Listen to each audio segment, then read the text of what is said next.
ছিল, আবেদের আইন তার মধ্যে ছিল, কিন্তু আশিকের আইন তার মধ্যে ছিল। এর জন্য শুধু এলেন আর মানবতার মাধ্যমে মানুষ কামিয়াবি অর্জন করতে পারে যতক্ষণ আশিক না হয়, এশক মোহাম্মত না হয়। জানি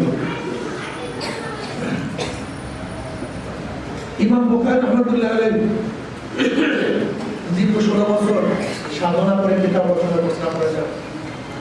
প্রত্যেকটা হাদিস লিখার আগে গোসল করেছেন, 2 রাকাত নামাজ পড়েছেন, মুরাকাবা করেছেন, এরপরে লিখেছেন।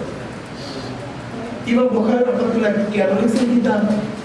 ইবনে হাজার আসকালানী রাহমাতুল্লাহ বলেন, তিনি স্বপ্ন দেখছেন নবী আলাইহিস সালাতু ওয়াস সালাম মাছি এবং মশা তাকে আক্রমণ করেছে। তার হাতে এক হাত পাখা, এই হাত পাখাকে বাতাস করে মাছি মশার উপদ্রব থেকে আমাদেরকে হেফাজত করতেছিলেন। কোন এক ব্যাখ্যাকারীর কাছে এই ব্যাখ্যা চাওয়ার পরে তিনি বলছেন, আল্লাহ পাক তোমার থেকে হক এবং বাতিলের খ্যাতমত তোমার থেকে আল্লাহ নিয়ে নেবেন। মানে নবীর পরে যে মিথ্যা আরোপিত হাদিস তার অর্পণ করা হয়, নিসবাত করা হয়, তার থেকে সেই হাদিসকে আলাদা করা কেন আল্লাহ পাক তোমার থেকে নিয়ে নেবেন। তা হাত পাকা হলো হক এবং বাতিলের পার্থক্য করার প্রতীক। হাত পাকা কি ভাই? হক এবং বাতিলের মধ্যে পার্থক্য করার প্রতীক। আজকে এক হাত পাকা, যে হাত পাকাও হক এবং বাতিলের মধ্যে পার্থক্য করার প্রতীক। আল্লাহ পাক আমাদের সবাইকে বুঝার তৌফিক দান করুন। ইমাম বুখারী রাহমাতুল্লাহ আলাইহি হাদিস শক্তি ছিল, একবার কলম মুখস্থ হয়ে গেলে আপনারা জানেন আগমন। ইমাম বুখারী রাহমাতুল্লাহ আলাইহি তার কিতাব লিখেছেন, বুখারী না, বুখারী কোন কিতাব ইমাম বুখারী লিখেছেন। ইমাম বুখারী কিতাবের নাম কি? আল জামি আল মুস্তাদরাক আল মুখতাসার মিন উমুর রাসূলুল্লাহ সাল্লাল্লাহু আলাইহি ওয়াসাল্লাম সুনানিহি ওয়া আইয়ামিহি। আইয়ামিহি অর্থ কি?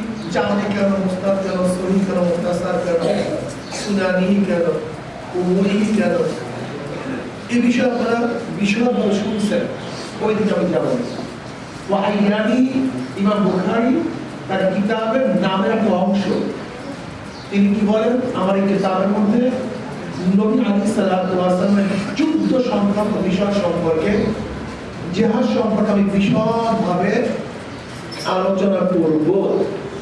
এর জন্য বুখারী সাহিহর মধ্যে তিনি শুরুই করছেন কিতাবুল মাগাজি দ্বারা। এই কিতাবের মধ্যে কিতাবুল জিহাদ আছে, জিহাদ সম্পর্কে বিশদ আলোচনা বুখারী রাহমাতুল্লাহ আলাইহি করছেন। অথচ আমরা আজকে বুখারী পড়াই, কার মধ্যে জিহাদের মধ্যে চেতনা নাই, জিহাদের মধ্যে চেতনা নাই। আবার কার মধ্যে জিহাদ নামে শুধু কেতাল এবং সন্ত্রাস আর কিবোর্ড, ইন্টারনেটে জিহাদ করে যুদ্ধ করে, বাতিলের মোকাবেলায় না মুখ খুলে, না আলোচনা করে, না সামনে দাঁড়ায়।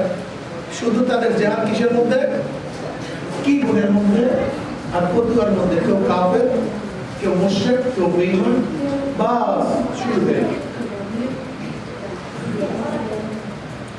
আপনারা দেখছেন গতকাল পাকিস্তানের এক ফতুয়া আসছে, লফজ জিহাদ এটা খাস নাম, এই ব্যাপারে বিশালভাবে ফতুয়া আসছে।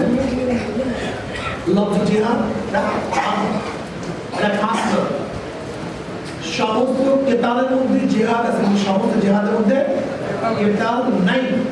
এটা প্রথম মাথার মধ্যে ঢুকাতে হবে। যারা জিহাদের ব্যাখ্যা শুধু কেতাল করি, তারা তাহরিম করে, এটা ফতোয়ার মধ্যে। তুমি কেন শুধু জিহাদের ব্যাখ্যা কেতাল করবা? আর কোরআন হাদিস কি ভুল করছে নাকি? আল মুজাহিদ মান জাহাদা বিনাফসি, এখানে যে মুজাহিদ বলছে হাদিস, এটা ভুল করছে নাকি? আল্লাযীনা জাহাদু ফীনা লানাহদিয়ান্নাহুম সুবুলানা, এটা কোরআন ভুল করছে নাকি? তুই ভুল করবা কেন? ফরদে কামল জিহাদের অর্থ হল কিতাব। তার মানে এই নয় যে জিহাদের শুধু অর্থই কিতাব, আর কিতাব অর্থ শুধু মারামারি, এটা কি বলছে? এটা আমি বলতে চরম ভালো। তোমরা কি কিতাবের বাদ ওই বলো নাই, হেরাক্কালের হাদিস পড়ো নাই? কি বলছো যে হেরাক্কাল আবু সুফিয়ান রাদিয়াল্লাহু তাআলা প্রশ্ন করছে, তোমরা কি তার সাথে কেতাব করো? কি শব্দ বলছেন?